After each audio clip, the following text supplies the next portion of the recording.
लेकिन क्वीन को इम्प्रेस करना किसी जंग लड़ने से कम नहीं होता है। अब क्वीन मजीद गुस्से में आकर टफ टेस्ट तैयार करने में लग जाती है। उसे ऐसा करते हेज़ल देख लेती है। हेज़ल उनका पीछा करने लगती है, उस टेस्ट के बारे में जानने की कोशिश करती है और उस जगह में वो पकड़ी जाती है और क्वीन उसे जेल में बंद करवा देती है ताकि वो किसी को भी टेस्ट के बारे में ना बता सके। क्वीन को पता चलता है कि फ्लोरा उसका टेस्ट पास करने के लिए पढ़ाई करने लगी है, पर वो जानती ही नहीं थी कि क्वीन ने उसके लिए उससे भी मुश्किल टेस्ट सोच रखा है। फ्लोरा अपनी नींद कुर्बान करके पढ़ाई में लग जाती है क्योंकि उसकी भी प्रिंस को लेके काफी सीरियस फीलिंग्स होती हैं। पर सिर्फ प्यार काफी ही नहीं होता, उन्हें एक होने के लिए जालिम समाज यानी क्वीन को भी खुश करना हो। फ्लोरा किताब पढ़ते पढ़ते जेल की तरफ जा पहुंचती है, जहां वो हेज़ल को रोते हुए देखती है। वो हेज़ल को ऐसे रोते देख नहीं पाती और जेल का दरवाजा खोल देती है। हेज़ल उसको सारी बात बताती है कि वो कैसे जेल में आई और हैरी को उसकी फिक्र बिल्कुल नहीं है, वो यहाँ नहीं रहेगी और इस किंगडम को छोड़कर चली जाएगी। लेकिन फ्लोरा उसे बताती है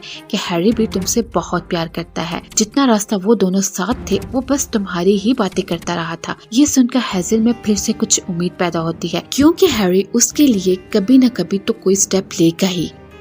हेज़ल फ्लोरा को टेस्ट के बारे में बताने ही वाली थी कि क्वीन का सर्वेंट आ जाता है और फ्लोरा से कहता है कि आज तुम अपने रूम के बजाय बाहर हॉल में सोगी, जिसमें उसके लिए सब इंतजाम हो चुका है। उनके वहाँ से जाते ही हेज़ल वहाँ से भाग निकलती है क्योंकि फ्लोरा उसका दरवाजा खोल चुकी होती है, पर गार्ड्स को इस बात का नहीं इल्म होता है। हैरी हेज़ल से लड़ने के बाद खुद भी बहुत बेचैन होता है और शर्मिंदा होता है कि उसे ऐसा नहीं करना चाहिए था। हैरी हेज़ल से मिलता है और उससे माफी मांगता है कि उसे ऐसा नहीं करना चाहिए था। हैरी अब हेज़ल के लिए कुछ भी करने के लिए तैयार था, पर हेज़ल यहाँ से अब नहीं जाना चाहती थी क्योंकि उसे प्रिंस और प्रिंसेस की काफी चिंता होती है। हेज़ल जानना चाहती थी कि अब क्वीन ने नेक्स्ट कौन सा टेस्ट रखा है और अब हैरी भी रूल तोड़ने के लिए तैयार होता है, जिसका वो पता करवाने निकल जाते हैं।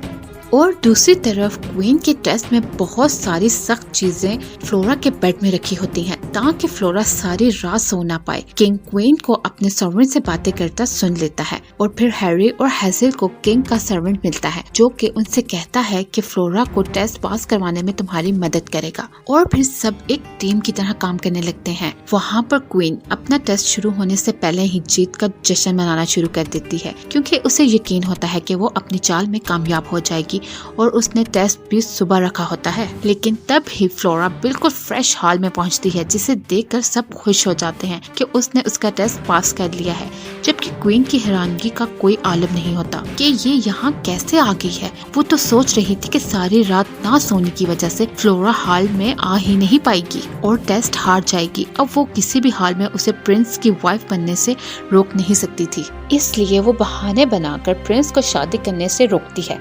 लेकिन प्रिंस बहुत ही रूडली और ऊंची आवाज में अपने मोम को चुप करवा देता है, जिसकी वजह से अचानक क्वीन की आवाज निकलना बंद हो जाती है और तभी किंग के सर्वेंट को एहसास होता है कि असल में श्राप यही था और माउस ने हुक के सामने आवाज उठा ली है। और वहीं से किंग बोलना शुरू हो जाते हैं और वापस सब कंट्रोल किंग के हाथ में चला जाता है और किंग ऑर्डर देता है कि क्वीन को अरेस्ट कर लिया जाए और साथ ही ऑर्डर करता है कि अब सब बैचलर्स भी शादी कर सकते हैं।